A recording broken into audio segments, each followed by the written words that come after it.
Hey everyone, this is Player 1, and with Gravity Rush 2 around the corner, I thought it would be a good idea to look back at the original and see how well it performed.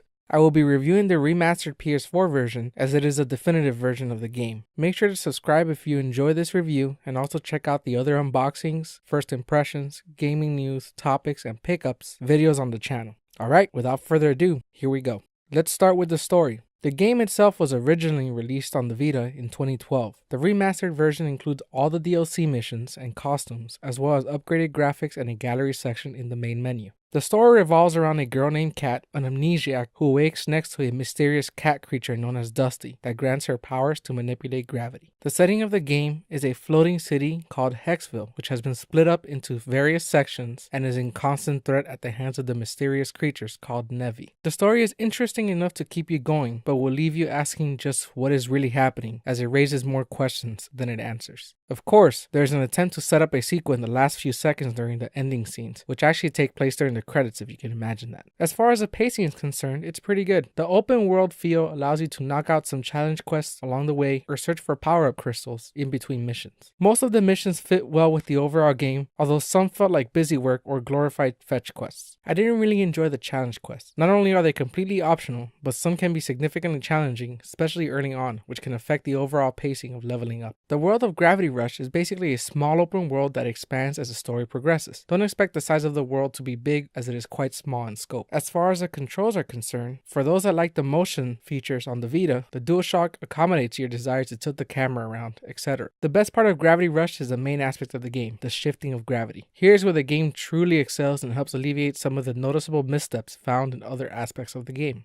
The way it works is, you jump and float in midair, then choose a direction where gravity will shift to. You then fall in that direction. But with some creativity, a little know-how, and good timing, you can basically imagine like you're flying. The mechanic itself is ingenious and very smooth. It will take some time to get used to, as it can even give you a bit of motion sickness at first if you don't take small steps getting used to it. But once you do, it's incredibly fun. You will feel like a badass as you shift in one direction to another. You can fight on the ground using clunky kicks, but you're better off fighting as the game wanted you to, which is to choose a point to attack and Kat will fall towards it with a devastating gravity kick. The combat works, albeit in a sloppy way that often involves you missing your target the first time. You will also have access to special attacks as you continue throughout the story, of which only one of the three is actually useful. The leveling up system is pretty basic, but takes care of what you need. My suggestion is, spend a ton of gems on upgrading your gravity gauge, speed of travel, and gravity kick. Everywhere else is useful but not essential, or at least not as essential. The combat itself is rather weak and takes a backseat to exploration. You will spend most of your time shifting around to different areas and looking for purple gems to level up with, which can be fun or annoying for you, depending if you enjoy the idea of collecting. I should also say that there are a couple laughable attempts at stealth, but there are few and far between, which is a good thing, trust me. As far as the presentation is concerned, let me say that the game looks significantly better than the PS Vita version. Although it does not look like a PS4 game per se, it looks like it is a remastered that was done correctly. With that said, you will hear and read reviews that say it runs at 60 frames per second.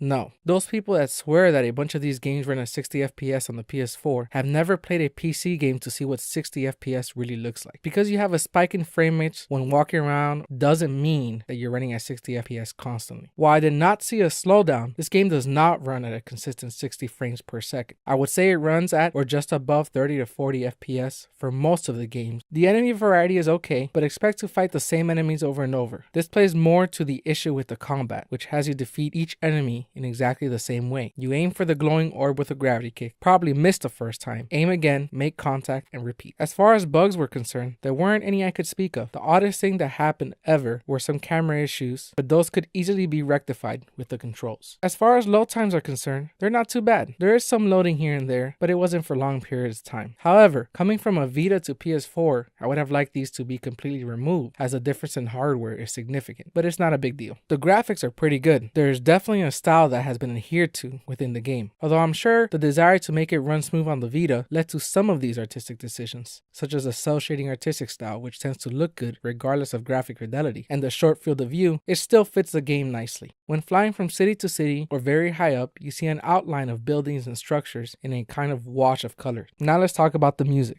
This is one aspect of the game that was truly subpar. At first, the music seems fine, the typical throwaway ambient music. It changed based on what city you are in, and of course, there is a battle theme. It is repetitive and loose for what seems like an eternity. The smooth, punkish jazz that tries to emulate New Orleans music is especially heinous.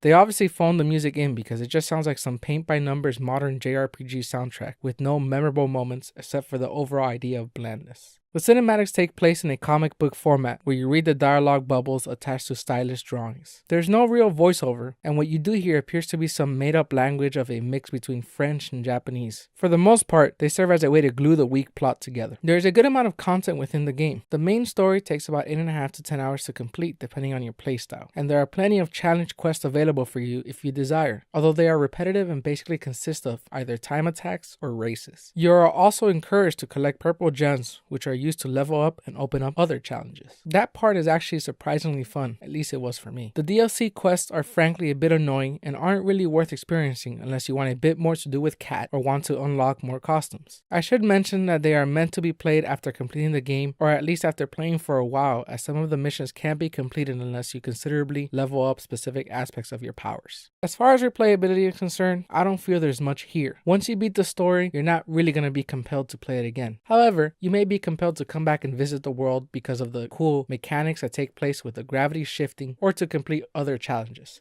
So, what's the verdict? Well, this is an okay to good game. By no means am I knocking that the game wasn't fun, which is why we're giving it a 6.5 out of 10. However, the story is lackluster and not fulfilling. Combat is a mess for the most part, and the missions are repetitive. You will still have a good time playing this game, as the mechanics of gravity shifting is very fun, but it could have been much better. With that in mind, the game does offer a lot of fun, and many people will enjoy it, but I also think many won't. I would say pick it up on a sale or as part of a bundle or a buy to get one free type of situation. Alright, hope you enjoyed this review. Please let me know what you think below. If you liked it, hit that like button. If you didn't, let me know and I'll try to work on it for next time. Thanks for watching.